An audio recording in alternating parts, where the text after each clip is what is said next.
All right. Oh my goodness. Ladies and gentlemen, I say that like there's multiple of you. I don't know. Whatever. We got some really, really cool stuff planned for today, this morning, this episode. There we go. We'll kick it off in true style and fashion of all the Untitled podcasts. It is 2:02 now a.m., the 18th of January, 2021, and it has been too long. Way too long. An unacceptable amount of time between the previous podcast and this episode, and that's my fault. I have a lot going on in my life, and so does everyone else. But I'm pushing a lot of really, really cool projects right now. Could not be more excited. I got moved up to a starting position for Ohio State's Call of Duty team, so I've been putting in a lot of hours there, as you guys can also tell on stream. My not my child project, but a team that I'm a part of that I'm incredibly excited to grow. Hyber, Hyber Live. Check them out. The project out on all platforms, holy shit, all platforms, all social medias. Hyber Live, HYBERLIVE, no spaces.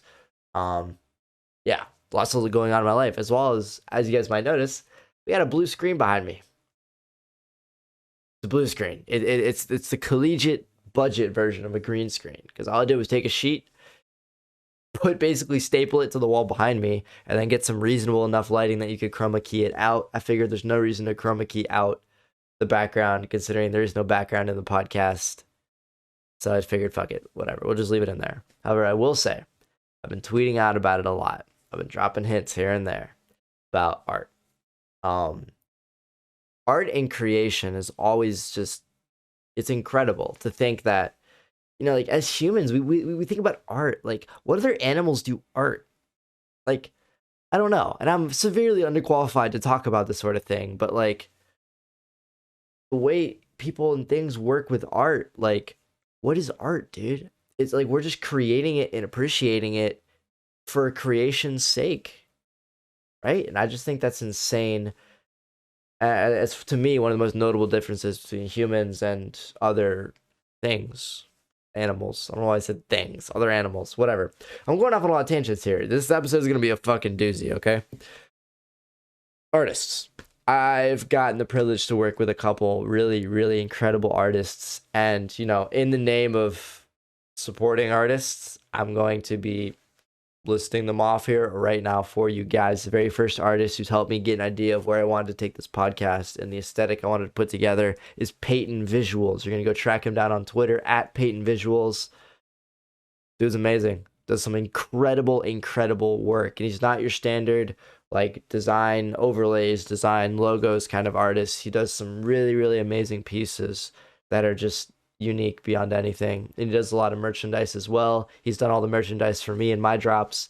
There's actually a merch design that he and I have designed, and it is ready to drop. I'm just not dropping it yet because I don't think it would honestly get any traction, but that's in the back pocket and it's ready to drop pretty much any day, but we just got to find a good time, an appropriate time for all that.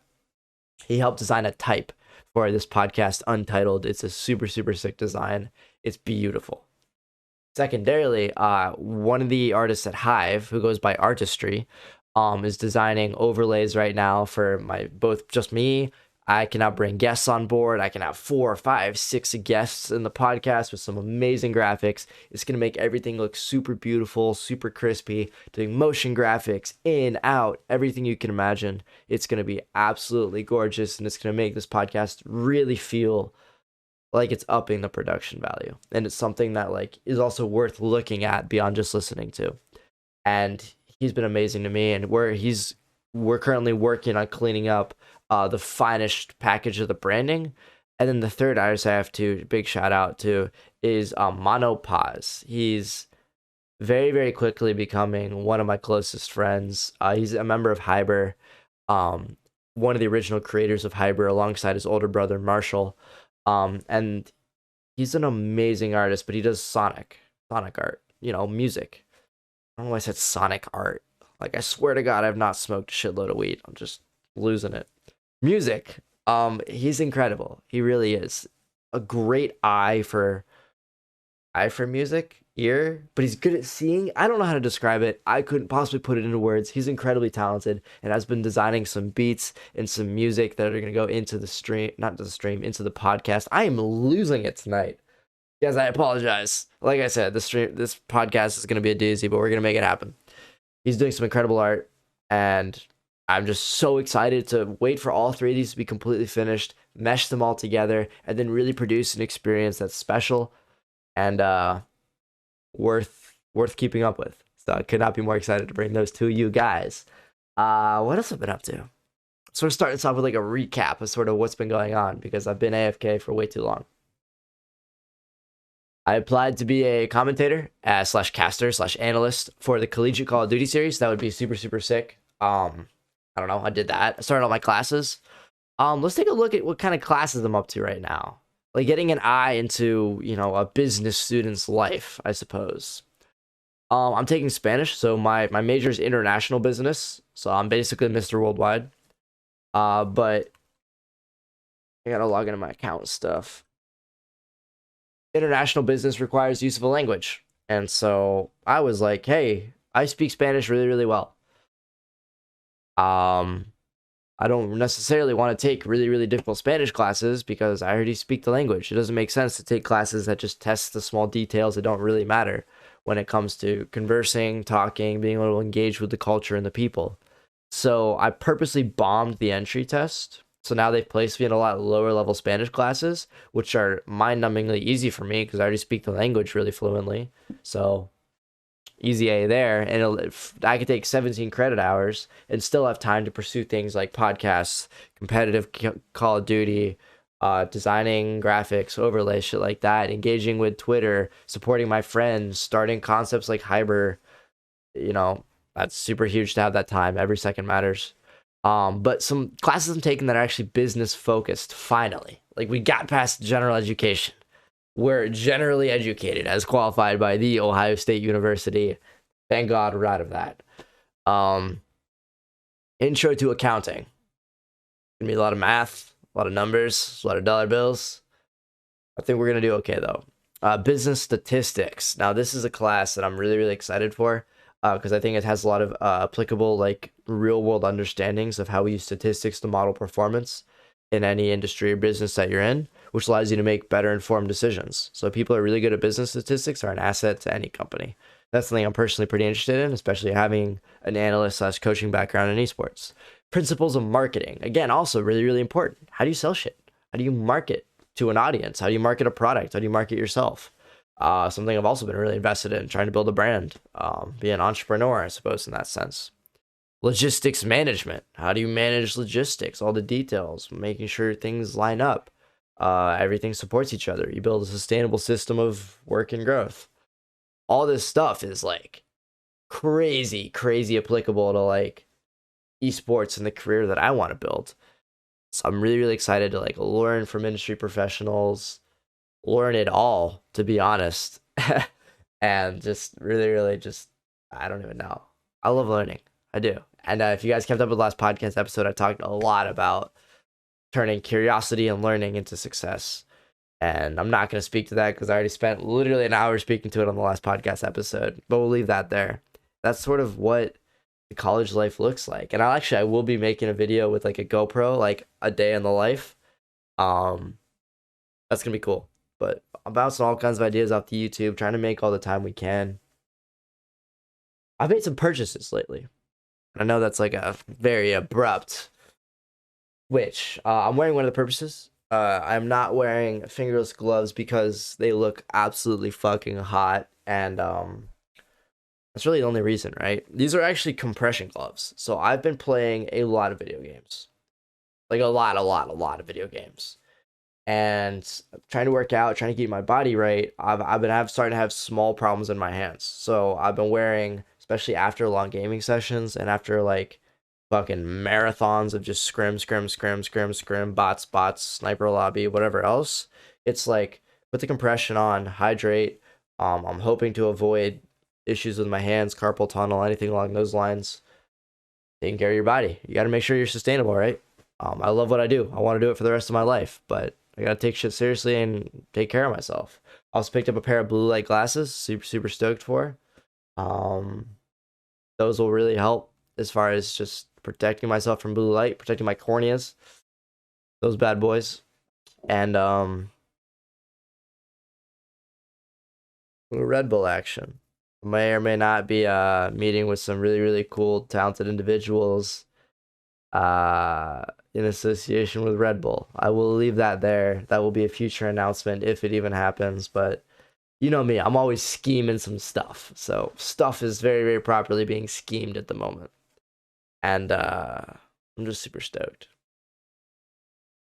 Talk a little bit of sports cuz the college life, revolves around a lot of different shit. And especially at Ohio State, sports is one of them. I mean, the Ohio State experience is just football and a lot of like, I don't want to say team spirit because that doesn't even like culture. Like who we are as individuals revolves around pride for our teams and our programs as well as our academics. I'm legally obliged to say that. And that's just it's crazy. Like I've never been a huge fan of Ohio State football before coming here. Like I grew up in Cincinnati, Ohio. I've been around the culture. I've been in the state, and I was never like a huzzah go football guy. I mean, I my home team was the Bengals. Not a lot of camaraderie there. I mean, the fans are decent. I mean, but the team's not, so it makes it rough. um, but like, and like my best friend growing up was like a big Michigan kid, and I've been to like Ann Arbor games before. Like, I was never like a really part of that rivalry, until my freshman year.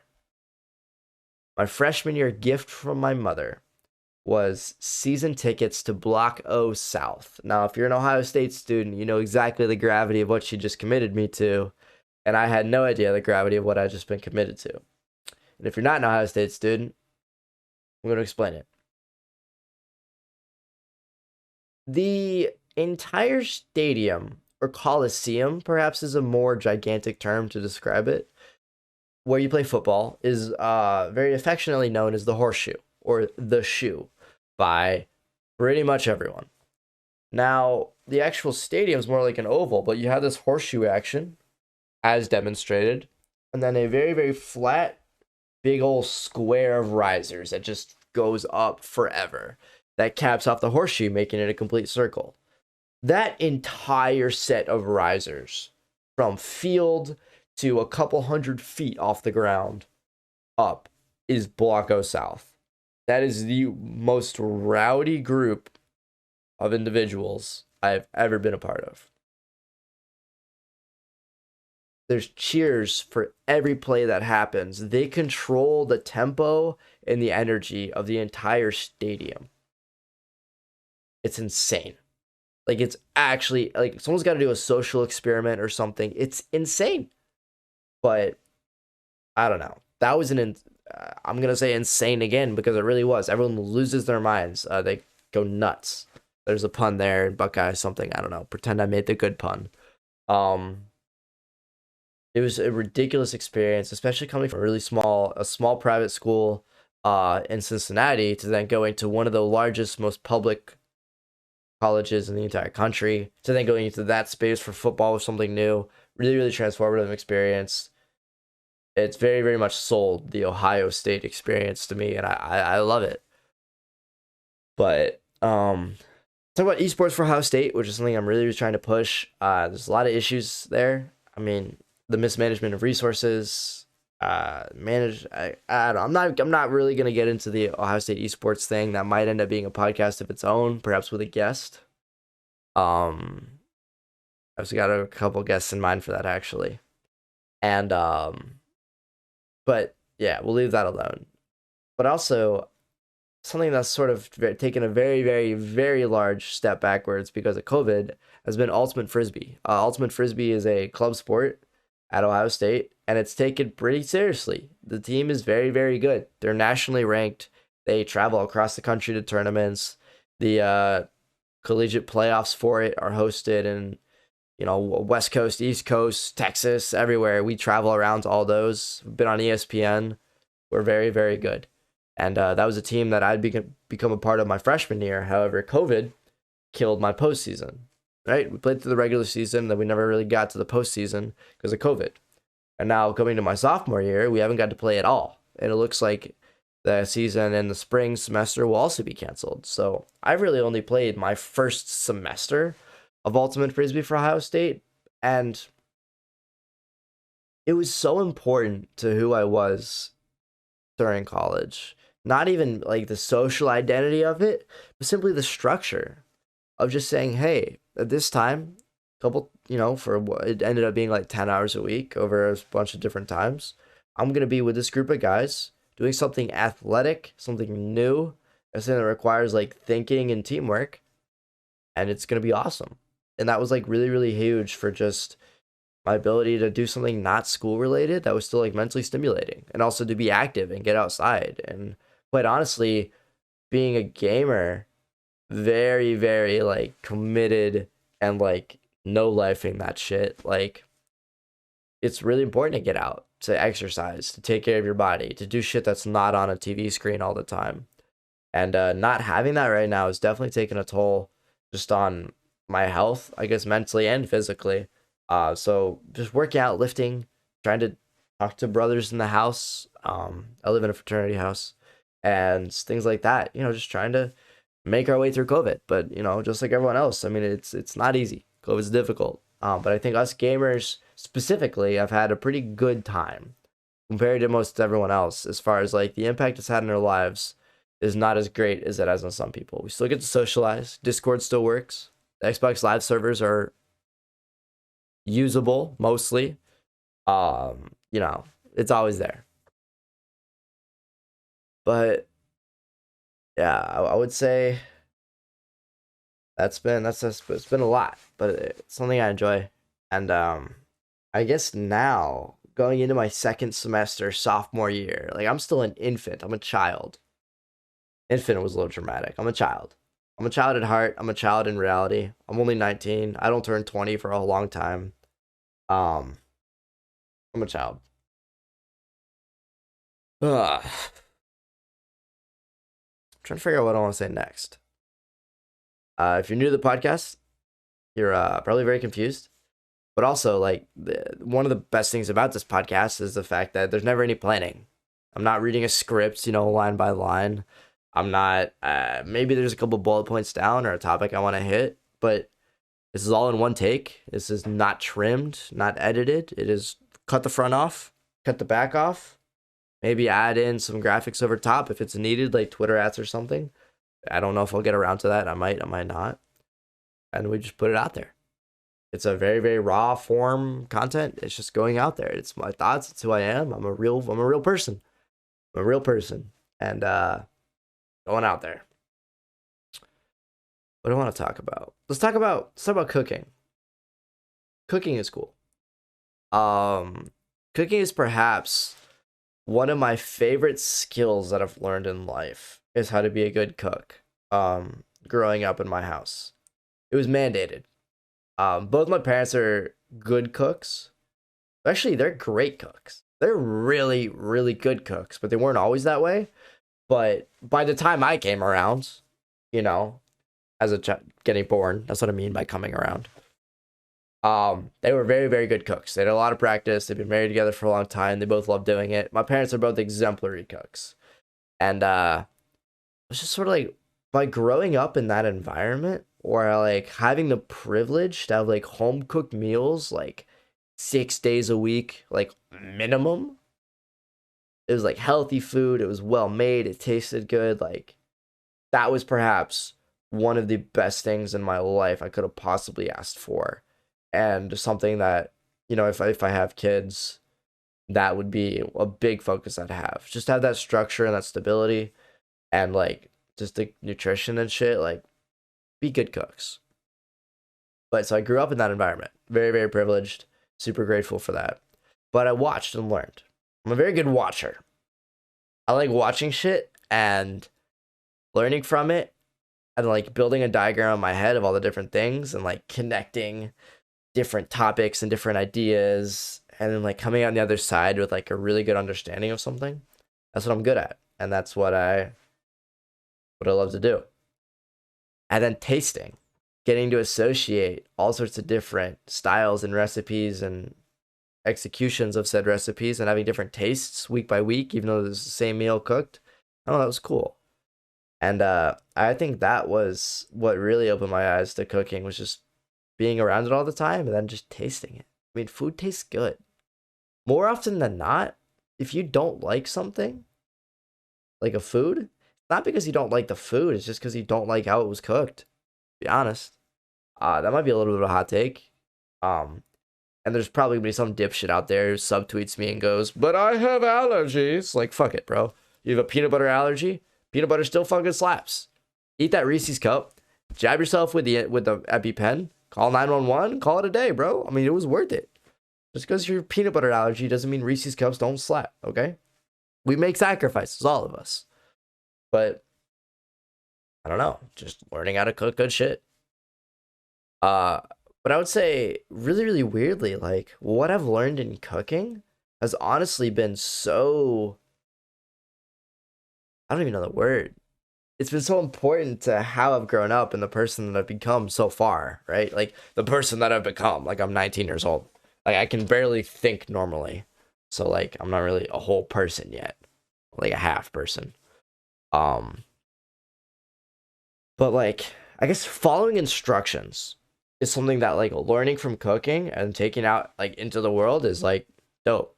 And I guess it's not so simple of just do what you're told, but it's more of like when you're cooking, you're given a series of ingredients and then a series of instructions. And then you're supposed to take, certain ingredients, do certain things to them in a specific order, and then out pops the meal at the end or the food. And that's honestly that process of understanding is incredibly simple. But so many people don't think about that or apply that to their life. And I think that just cause and effect of cooking as like a chemistry, but then also as a flexible art form applies to how I think about everything. I look at the world around me and it's like, what are my ingredients? What are the facts? What are the realities that I'm dealing with? What can I do to manipulate or learn or use those realities or those facts to get an end result? It's just the cause and effect, like engineering your way through life. I don't know. A lot of really complicated things for certain people just seem simple to me. And it's not because I'm intelligent or I've more experience than them. I just take the world at face value, control what I can, and do my best to come out with a good result. I don't know. To me, that's always felt so just basic. People come to me with like a problem or want advice, and I'll be like, okay, this, and this. These are the facts. Do a thing, and here's the result. Sounds good. Sounds right to me.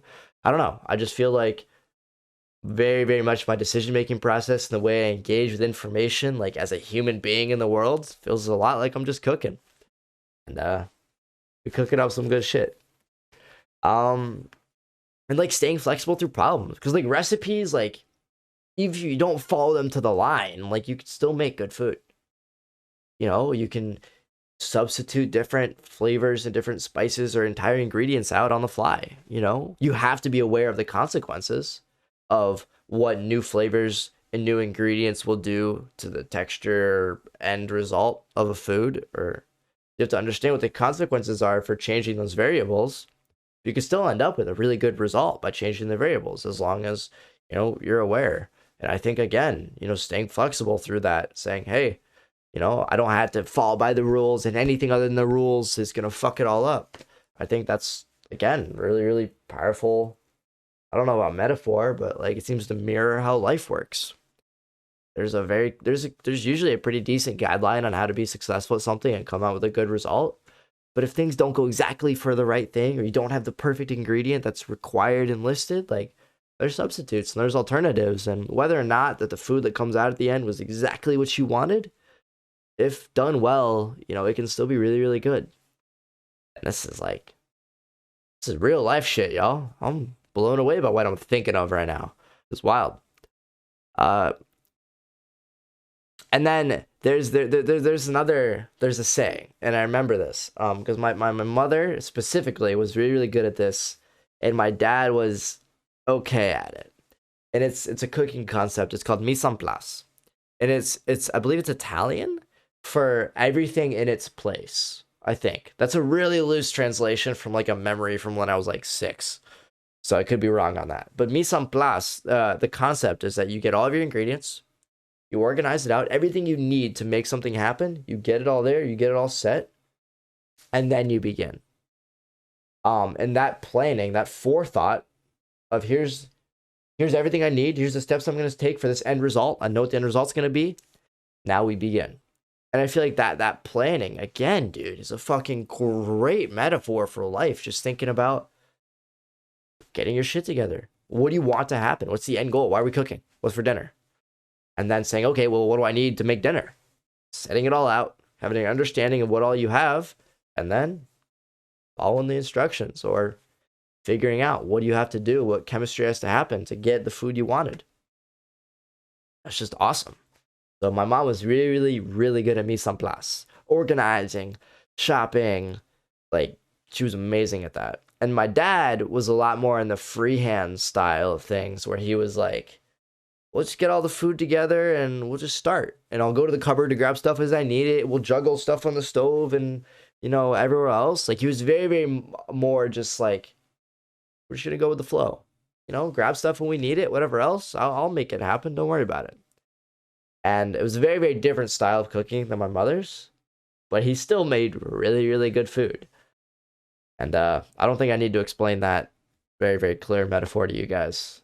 This is getting very, very weirdly about cooking and life. And this honestly might be the best metaphor I could ever think of for life. Cooking. This is cool. This is really cool. I'm discovering this at the same time you guys are discovering this. And if you don't think it's as cool as I think it is, sorry. I mean, I don't know what to tell you. It's fucking cool. But yeah. Let's talk about if you want to get into cooking. Here's the things that I think are priorities.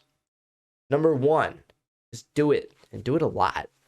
You're going to fuck up a lot. You're going to mess up a lot of things. There will be many, many nights when you're starting cooking, where you get all the recipe, you get all the food, you got it all lined up, mise en place, all done, and you try, and you fucked it up, and you gotta call Domino's Pizza to deliver some shit because this you can't eat. It's gonna happen. It just does, especially when you're learning. Don't be afraid of that. Domino's is dope too. There's always that option. Domino's is always there. Domino's is perhaps one of the most consistent, takeout foods I've ever had. You know what you're getting from Domino's. It's good. It's reliable. The flavor's there. Domino's gets it done. Ooh, that sounded good. I don't know what their branding currently is. Maybe it's like Arby's. I know Arby's changes up their branding like every other week. They're like, Arby's, we have the meats. Or it's good mood food. Or whatever else the other 5 ones were. I don't know, whatever.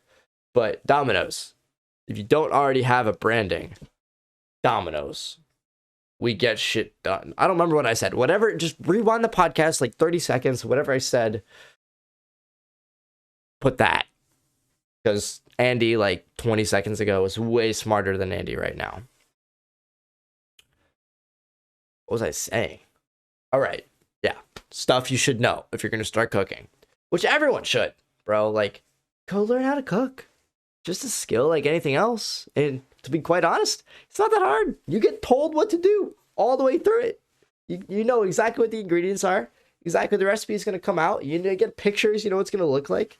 It's not that hard of a skill, to be honest. Just to experience it more than anything. And it's dope. Being able to cook. Saying, hey, mom, hey, dad. I know you guys have a really, really busy day at work, both of you, and it's been stressful. I'll cook. Go find some recipe I want. Go shopping, get the ingredients, come home, assemble it, mise en place, cook it, serve it to my family. That's just cool. It's just really fucking dope. That's cool. Or I don't know, if I had a girlfriend or something, it'd be like, hey, I got nothing to do today. I'm just sort of hanging out. I know you have a busy afternoon. Maybe meet for dinner. She's like, where? I'll be like, I'm gonna make the food.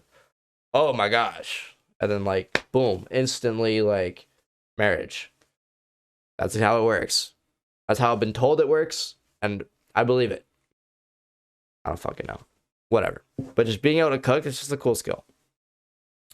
I think three of the most important like skills as far as like genres of things you should be good at in cooking would be like the first one's got to be like knife skills. You got to be comfortable with a knife. Uh Knives are sharp. They can hurt you. They can remove parts of you if you fuck it up. I'm 10 for 10, baby. I've never had a fuck up like that. We all here, bro. Um yeah, learn knife skills. How do you dice an onion? How do you cut up a bell pepper? How do you prepare fucking avocados? Shit like that. Just learning, watching cooking channels or looking up on YouTube. I mean, YouTube will tell you whatever you want to know. Almost anything you want to know. I don't really know why I did that just now, but fuck it. The second thing would probably be like stove skills, I guess, because fire, again, fire will hurt you if you do it wrong, just like knives. But I don't know, being able to use that kind of shit properly, like how do using a saucepan? What are the different kinds of pans and pots? Why do I use different ones? Understanding how to regulate temperature and the surface area ratios and how do you cook certain things and I don't know, using pans and like pots and like just stovetops effectively. How do you stir things properly? Different techniques for stirring, which do different things to the food and to the temperature and to the flavor and whether or not ingredients blend or don't blend. You know what I mean? Like, that's really important.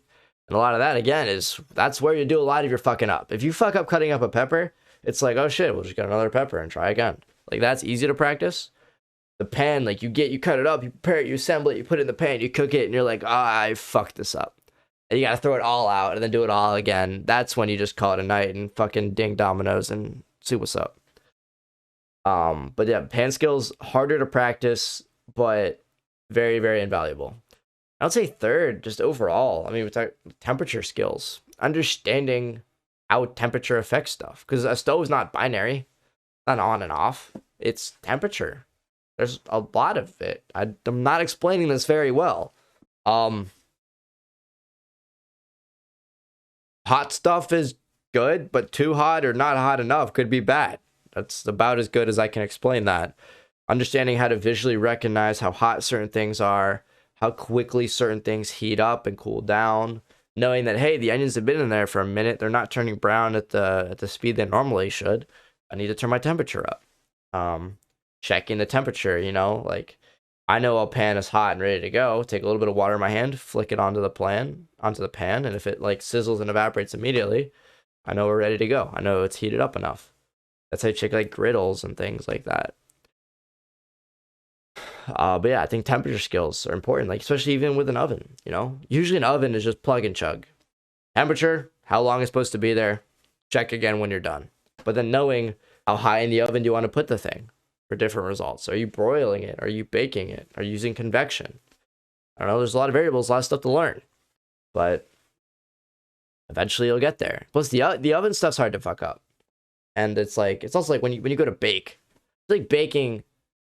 Baking's a lot easier to get into than cooking because you just mix ingredients in bowl, get some liquid of some sort, assemble it or put it into a glass thing and just put it in there for the math and it comes out beautiful. I feel like that's simpler to get into, but then I feel like high tier baking is really, really hard. Some of the hardest cooking you can do. Just because like sugar is so hard to work with when you're cooking because it burns so quickly, working with different temperatures, different flavors, and if you burn sugar, like you fucked it up. I mean, unless you're working something like creme brulee where it's supposed to be burnt and it's supposed to have a specific texture, like sugar is very, very hard to work with, syrups are, things like that. That's difficult. Whereas I feel like most cooking, especially when you're making like soups and I don't know, gumbos and whatever noodle dishes and stuff like that. Like once you get a good handle on cooking, I feel like you can just cook most of anything once you have those skills. But I feel like baking, there's always a new skill to learn and it's always more complicated. It's time dependent. It's hard to execute. You got to juggle a lot of stuff. Like high tier baking's hard. So I would say like just cooking food is like a little bit harder to get into, but like once you get there, like you're good. You can cook anything. And I feel like baking's really, really simple and easy. Like just make muffins or make brownies. But then it's easier to get into. But then to get amazing at is really, really hard. I don't know. That's just my hierarchy of abilities in reference to genres of cooking. Oof, that sounds like a really boring book. I don't know. I guess like I don't know, the benefits of cooking is again fire. It's a life skill. Being able to cook, like that's a flex, 100% a flex. It's cheaper than eating out. Save money, especially me. Like I'm always trying to save money. You know, I want to do esports for the rest of my life. That's kind of expensive sometimes. My PC breaks, I need to buy a new one. I can't really rely on anyone else to buy me ones, but necessarily. So that money falls on me. So maybe instead of eating, an $8 Chipotle burrito every single day of the week, that's like $56. 58. More than $50 a week that could instead be spent on, you know, other stuff. Maybe cheaper options, which let me then, over a couple weeks suddenly have $200 to go buy a cam link or the newest Elgato upgrade I need to play at 144 hertz or a replacement for my controller just after a couple weeks of working my budget better. It adds up quickly. Um, what else? Impressing people. Like I said, like being able to, I don't know, just impress people by cooking for them. I just think that's cool. And I feel like, especially in a day and age where like attention is so valuable and important and it's so hard to get from people, I feel like if I were to sit someone down and say, hey, come sit at the counter, I'm gonna put on some music, watch me cook you dinner. Let's talk, let's hang out. And then I feel like someone would absolutely love that for me just to like sit them down and just listen to them, listen to their day, talk to them about whatever else is going on in their life, and then at the same time cook them a dinner and they get to like watch me do it or cook with me. That would be awesome. I mean, I just think that would be really, really dope. That's just cool. I don't know. I love that. And then like taking care of people who need the help with cooking. Like again, hey mom, your day's been fucking shit at work. I'm sorry to hear that. I'll cook dinner for you. One less thing for you to worry about. Thank you for working hard to pay for my college. Or whatever else it may be, whatever situation it is. Right? Or like my little sister needs food. And I will say though, like my sister's a good cook also. She's quite good. I personally think I'm better. But to be honest, that's probably only because of experience. She's 17, right? Yeah, she's 17 right now. She's honestly probably a better cook than I was when I was 17. But because I'm 19 now, it's like I'm a better cook. You know what I mean? Not a competition, but we're keeping score. So whether or not there's an end result or like an award given out, we're keeping score. But yeah, that's just sick. And I would say just I don't know, man. Cooking is a bomb metaphor for life and the skills that you learn and getting into it and all the benefits. Cooking is amazing, dude. Um, I think people who cook see the world differently. And that sounds dramatic, and I get it, okay? We're just mixing shit and seeing what comes out on the other end. Like, I get it. But, just being able to say ingredients, what are the facts? What's the reality of what I'm working with? Steps, instructions. What are people telling me? What advice am I being given? What do my past experiences tell me, et cetera, et cetera, et cetera? And then the result. What am I trying to get? Where am I trying to go? What am I trying to make? And then understanding all those in the right order, that's critical. If I want to do something really productive, I gotta identify what it is. What food do I want to cook? Then I gotta go shopping. I gotta go learn. What do I need? What resources do I need? What relationships do I need to build? I'll start that example over and run an actual scenario. Let's say I want to be a Gears of War professional coach, and I've never been that before. That's the situation I'm in. Okay, that's my food. That's my end result. That's what I want. Why do you want that food? I'm hungry and have a craving for that food specifically. I really, really want to be a pro coach because, my idol is or something like that, or I think it'd be really, really exciting to be a part of that action, or I don't have the time to be a player, et cetera, whatever else it is. Understanding why we're cooking the food and what are we cooking. Okay, what do we need to be a pro coach? Well, I need a team. That team needs to be professional. I need to be good at coaching. I need to be better at coaching than most other people. I need to have the time and resources to meet people in those environments. And yeah, execute from there. I need to get a little lucky. Okay, those are all our ingredients. Now what steps? What are our instructions? Well, a lot of the instructions are advice from other people. Go learn, go ask other people, pro coaches, questions. Hey, how'd you do this? What'd you wish you knew back then? What was the hardest part about this? I'm struggling with this. What's your thoughts? Reaching out, asking for help. And then once you get those advice, you could also check like, okay, maybe missing a couple ingredients. How am I going to substitute that? Or what formulas do I have to tweak to make sure the end result's still good? You go from there. I don't know what else to say about that. Cooking is just sick. I guess I'll leave you guys off with the easiest recipe I have ever cooked in my life, and it's baking. Actually, it's a cake. Easiest recipe I've ever learned in my life is pineapple angel food cake. All right. There's two ingredients to pineapple angel food cake. It's angel food cake and pineapple. And the instructions are super, super simple. You're going to go buy a box of angel food cake. And you're going to go buy the silver tin can of crushed pineapple. It has to be crushed. Can't be cubes. Can't be the whole slices. Those are ambitious, by the way. Like, someone really cut that up and, like, just filled the tube with that. Like, that was ambitious. But yeah, whatever. Crushed pineapple and angel food cake. Take the two of them. Bear with me here. Put them in the same bowl. Mix it up. Right? Eventually it'll get to this white, like frothy, very airy kind of vibe, but it'll still be liquid. It'll still pour. Get a 9x16 pan. Glass. Not a pan. A glass pan. You're just going to pour it in there. Till it's like 2 inches or so deep. However much you need to make. You put it in the oven. You put it in the oven at like, I don't know. I never really guessed. 350? Or like, I don't know. Just keep an eye on it. And you'll see it like puff up and then turn this like golden yellow on the top. Basically, you put it in there until all the liquid is food cake. And then you pull it out. And like you can cut it up. And it's this warm, like really squishy, but like cakey amazingness.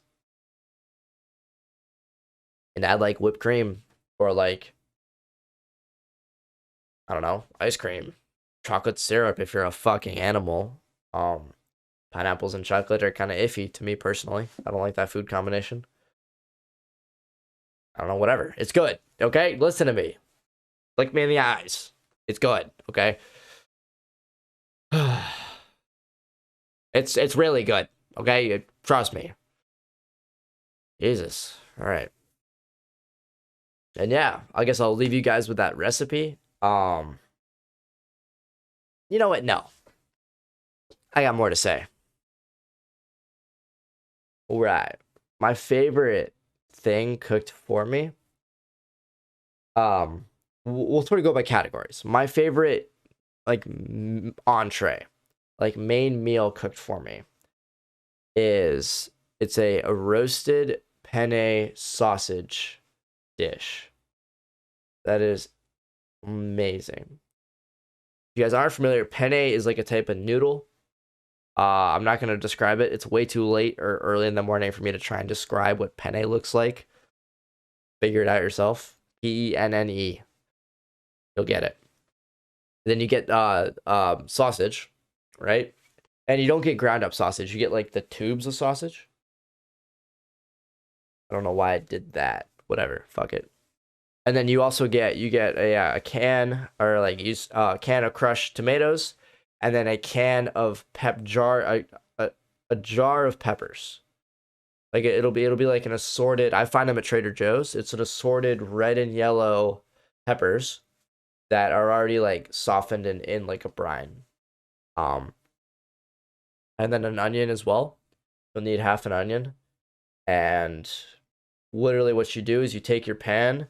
You're gonna dice up an onion, throw it in the pan, get it until it's like nice and brown, and then you'll move the onion out of the pan, leaving behind like the fond of like the browning onion, which is dope. And then you're gonna add in the peppers. Sorry, the onions stay in there. My fault. The onions stay in. You add in the peppers and you add in the crushed tomatoes to get all that sort of together. While this is happening, you're in the process of boiling water to then cook penne pasta, just a decent amount of penne pasta. Then you take that pan, you get everything out of that pan as far as like all the veggies go. So the onions, the tomatoes, the peppers. You also throw garlic in there as well. I forgot garlic. You put garlic in right after the onions, but you don't let the garlic touch the pan. You put them on top of the onions because if the garlic touches the pan, we know it's going to be in the pan for a while. If it touches the actual surface of the pan, it'll burn. And burnt garlic is a very, very distinct taste, which is not necessarily bad, but doesn't work well with this dish. And then once you do all that, you move that into a bowl of its own for a little bit, and then you add in, then you cook the sausage. You're literally just taking these links. I don't know why I keep doing this shit. Whatever. The circles of sausage. You're gonna slice them up so you get a bunch of like sausage rounds, I guess. And then you just cook those in the pan until they're done cooking in the same pan that you just cooked all the onions and that stuff in.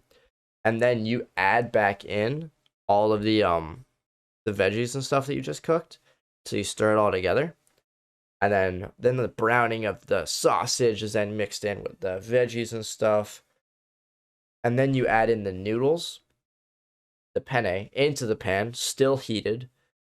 And then the penne has already been cooked and it's done and strained out. Then you add it into the pan. And then you mix it all together. And then you add in whatever flavorings and like a spice you want. You could do red pepper flakes, really, really good. It's personally what I use, but you can get fancy with it, do whatever you really want. But basically, at the end of the day, you come out on the other side, like the noodles will start to have these like the fond from the sausage will start to like stick to the noodles, and you get this amazing like noodle veggie sausage dish that's just fucking good. That's my favorite thing to cook as far as like an entree goes. Um, what do I want to do next? I already told you my favorite dessert to cook, the pineapple angel food cake, the easiest cake you could ever make in your life. You can't mess that one up. You can. I've done it. I just said that to make myself feel better. You definitely can mess that up. I did it. That was a dark time in my life because my mom had specifically said no one could mess this up, and then I proceeded to on the first try fuck it up. I was like, ooh, pioneering new paths forward here, fucking shit up in ways no one has done before. And that recipe's been passed down generations. So I guess welcome to the family, I suppose. But favorite side? Ooh. My favorite side dish is actually it's a potato. It's called twice baked potatoes, and this shit is incredible. And I know I say that about everything, but this is like different. Anytime you want to like make potatoes, twice baked potatoes in the move. Basically, you can take a bunch of potatoes. You're not gonna peel them. You're gonna wash them off, and you're gonna cut them in half, top to bottom. So you get two like long sort of potatoes, not like a top to bottom thick. You don't want like a bell. You want like two long halves that open up. What you're gonna do is you're gonna take a spoon and you're gonna scrape out most of the potato inside each of these potatoes. So you'll be left with like this fucking like canoe, right? And all that shit you scraped out is going into a bowl, and then you combine it with a variety of stuff.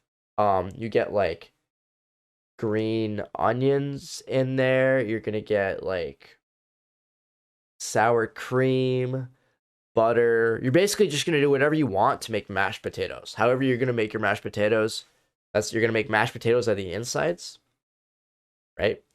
And then once you've made that mashed potato, you're then gonna put it back into the canoe. I added bacon into the potatoes, so you get like this mashed potato with bacon bits in it.